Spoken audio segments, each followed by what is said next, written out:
Okay then. Welcome to this edition of the Native News Update on this Tuesday, November 10th, 2009. I'm your host for today's program, Paul Demain.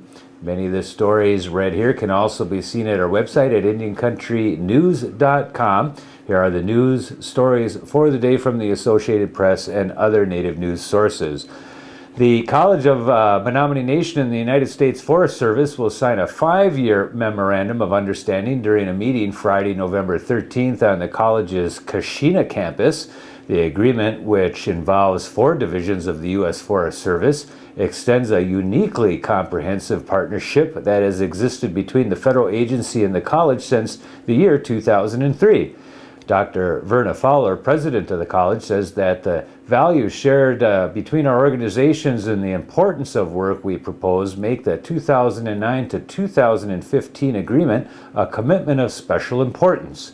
Fowler added that the partnership enables professionals of the College and Forest Service to continue exciting collaborations that have included research, community education, and development work related to sustainable forest products. The agreement being signed this week pledges that the college and USFS to cooperate in finding the best practices for forest management, ecology, utilization, and Native American expertise, and applying this knowledge to sustainable forestry practices and sustainable development. Work at the college will center largely on the College of the Menomonee Nation Center for the First Americans Forest Lands, but will have applications that are transferable to communities and organizations engaged in forest management and related issues throughout the world. And if you've ever taken a look at the Menomonee Indian Reservation from a satellite, you can see the outline of that county in northern Wisconsin because of their pristine forests. Relatives of Jim Thorpe will go to federal court in Philadelphia in their long-running effort to win the return of his body from the Pennsylvania towns that changed its name to provide him a final resting place, even though he had never set foot there before. Family members have spent a quarter-century trying to persuade the Pennsylvania County to return the remains of the Sac and Fox man for reburial near Shawnee, Oklahoma, where his father and other relatives are buried. According to Sac and Fox tradition, Dad's soul will never be at peace until his body is laid to rest after an appropriate ceremony back here in his home, said Jack Thorpe, the youngest son. Attorney Sean Pickett of Kansas City, Missouri, said the suit to be filed this month will argue that the borough must hand over the remains under the 1990 Native American Graves Protection and Repatriation Act that requires federal agencies and institutions that get federal funding to return cultural items and human remains to their rightful owners. We're going to argue that because the Jim Thorpe Bureau receives federal funding for housing, community development, and education, they are subject to the requirements, he said. Jim Thorpe Mayor Ronald Confer calls the idea incredible. It's been here more than 50 years, he said. It's too late. No one in this town is going to be for that. After his death, his third wife, Patricia, said she did not have enough money to give him the burial she thought he deserved. After Oklahoma's governor declined to spend money for a monument, she went out shopping for another place to honor her late husband and ended up in the Pennsylvania town. Northwoods Niji in Lac du Flambeau, Wisconsin will host a gallery preview with a native art holiday sale for 2 weekends in December. There will be artwork for sale, refreshments, and native music and entertainment, and those refreshments are what intrigue me. The Native Art Gallery will officially open in the spring of 2010. The gallery will feature artwork from Lac du Flambeau members and Native American artists from across the region, beaded work, carvings, baskets, jewelry, and more. The gallery will work with visual artists as well as musicians, writers, dancers, and other contemporary Native artists. The gallery will hold workshops on Native art making as well as offer a full range of artistic programs. Niji will open the Native Artists Resource Center to assist Native artists in developing entrepreneurial skills, leadership training, financial literacy, technical assistance, mentoring, e-commerce, sales, marketing, and networking. Niji will launch a Native Artist website to feature artists and sell artwork through an e-commerce function on a website. That's all over in Lac du Flambeau, Wisconsin. A coalition of conservation groups, Native Americans and Montanans, are suing the National Park Service for their role in slaughtering 3,300 wild American bison that in that had inhabited Yellowstone National Park. Approximately 3,000 bison remain in Yellowstone today because of the aggressive population control implemented under the controversial Interagency Bison Management Plan adopted 9 years ago. The groups assert that the Park Service is violating its statutory mission to preserve wild bison and leave them unimpaired for the enjoyment of future generations.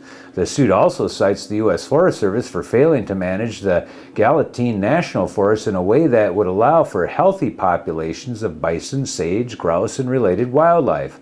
Both agencies have refused requests by plaintiffs and others to reconsider the bison management plan in light of new scientific information, which concluded that the actual risk of disease transmission from free-roaming bison to cattle in Montana would be zero in most years and limited to predictable hotspots in others. Rosebud Elder Rosalie Little Thunder, chairperson for Plaintiff 7th Generation Funds Tatanka Oyate Project, says the continuing slaughter of wild buffalo by the National Park Service is an affront to Indigenous peoples and an abrogation of the government's trust responsibilities to American people and American Indian tribes. Authorities say most of the 30 swift foxes transplanted late last month to the Fort Peck Indian Reservation in northeastern Montana have stayed in the area. Leonard Bighorn, a wildlife technician for the reservation, says some of the foxes have moved further east into the reservation. Biologists hope to boost fox numbers by linking populations of the small predator in Canada, South Dakota, and Wyoming. Swift foxes only weigh about 5 pounds but can run up to 25 miles an hour. Their diet consists of small mammals such as rodents and rabbits. The state, as well as the Assiniboine and Sioux tribes, are helping with the work that is being paid for with a $247,000 grant, 3-year grant from the U.S. Fish and Wildlife Service.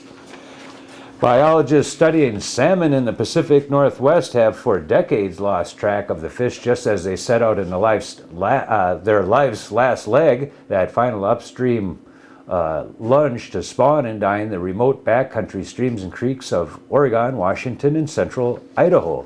In many ways, an inability to track the fish has taught them even less about the first year of life, forcing researchers to make assumptions about salmon behavior and the influence habitat restoration and other expensive recovery programs are having on the threatened and endangered species. That is changing as crews have installed giant antennas in nearly 24 rivers and streams across the region to track fish, at least those implanted with a microchip the size of a rice kernel when they swim by. Researchers hope to learn much more about the species they are desperately trying to preserve. The biggest of these antennas, or arrays, was anchored recently in the cobble of the Salmon River in the Idaho wilderness. Built of 6 20-foot long sections, the array looks like a submerged sidewalk to the opposite bank. For researchers like Chris Jordan, this network and the data it provides could help to explain more about the mysterious behavior of salmon and the potential success of current and future restoration projects. And that is the latest roundup of news from Indian Country on this edition of the Native News Update.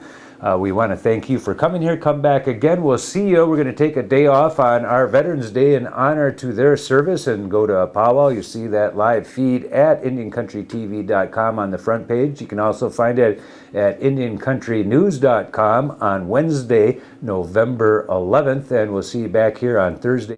Miigwech.